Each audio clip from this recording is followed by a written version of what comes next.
menjalankan tugas, dia memainkan peran sebagai manusia sejati.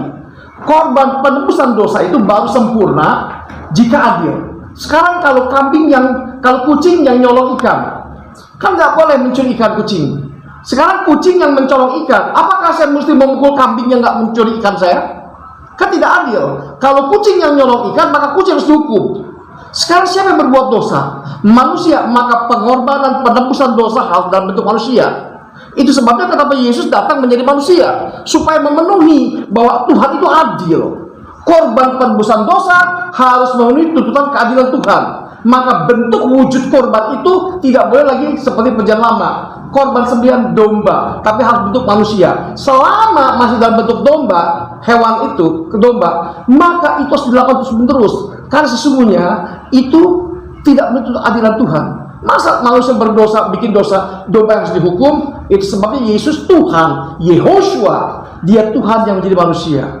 Ya. Jadi itu pembuktian ketika dia adalah manusia sejati. Sudah selesai? Sudah selesai.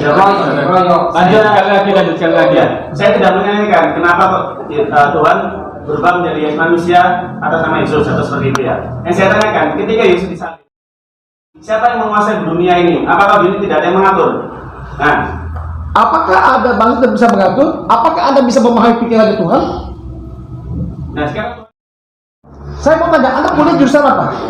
Gimana? Anda kuliah jurusan apa? Udah perlu tahu itu. Sekarang contoh begini, anak SD kelas 1 ya, bisa nggak dia mengerjakan hukum diferensial matematik di SMA? Tidak bisa. Karena nggak nyampe ilmunya. Sama, manusia punya keterbatasan. Bagaimana mungkin kita bisa memahami yang tidak terbatas sebenarnya kita terbatas? Bagaimana kita bisa memahami tanah liat?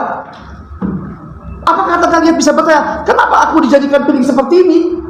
Nggak bisa, dia hanya nurut saja. Kita punya batasan-batasan berpikir. Itu sebabnya dalam filsafat,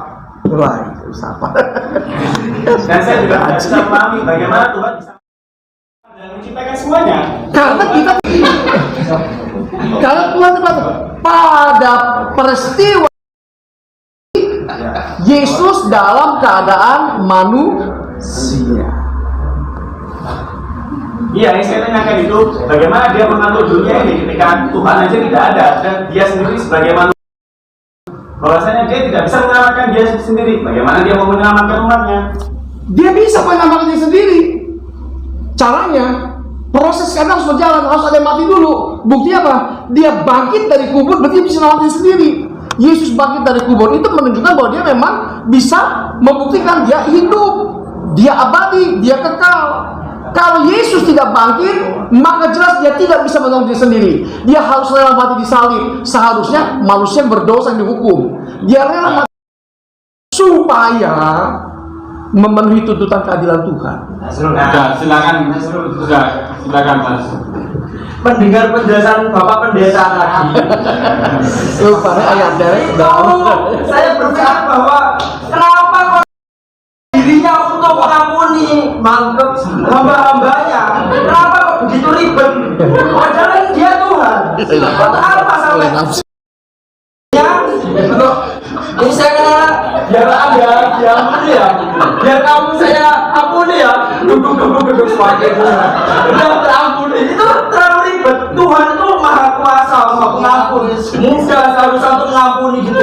Dan Bapak kok rela anaknya itu harus jadi korban? Kalau saya punya anak saya berkorban untuk orang lain, saya nggak mau.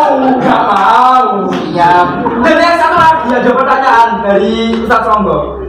Kenapa? Lalu ketika Tuhan itu mati, siapa yang mencabut nyawanya?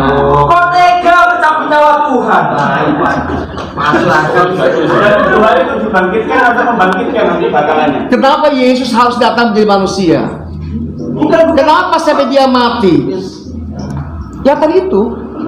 Dari pertama. Tapi dirinya untuk mengampuni. Ya. Tuhan maha kuasa. Dia tidak menyakiti dirinya. Dia tidak menyakiti dirinya. Dia menggantikan manusia yang seharusnya manusia disalib. Harusnya kita dihukum. Seperti saya bilang tadi itu.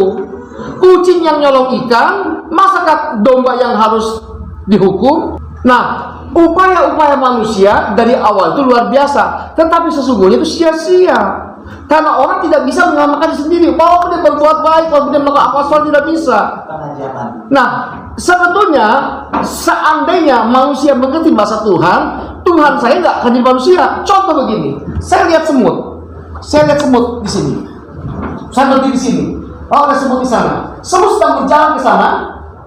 Sementara semut tidak tahu kalau dia sampai ke tembok dia mati. Saya teriak, hei semut, balik lagi sini, balik lagi sini. Kamu jangan ke sana. Kalau kamu sana kamu mati. Ngerti ke semutnya? Ngerti ke semutnya? Lah nggak ngerti. Bagaimana caranya semut itu bisa ngerti? Saya harus jadi Tuhan itu harus bisa punya kuasa bicara sama siapapun. Nabi Sulaiman saja punya kuasa bicara sama jin, sama makhluk. Kalau makhluk semut bisa bicara. Tuhan masa harus jadi manusia untuk bicara sama? Ya nggak apa-apa. Nggak apa-apa. Tidak paling. Terus yang tadi masa mencabut nyawa Tuhan itu kok tega sekali. Mas bahkan silakan tadi pertanyaannya pertanyaan tadi apa? Iya. Tadi kan nggak dilanjutkan dua salib, kemudian mati, kemudian dia bisa bangkit lagi. Dia itu bangkit atau dibangkitkan? Dia dibangkitkan. Nah, Tuhan masih dibangkitkan. Siapa yang membangkitkan? Berarti ada lebih kuasa dari Tuhan yang membangkitkan Tuhan tersebut. Wah,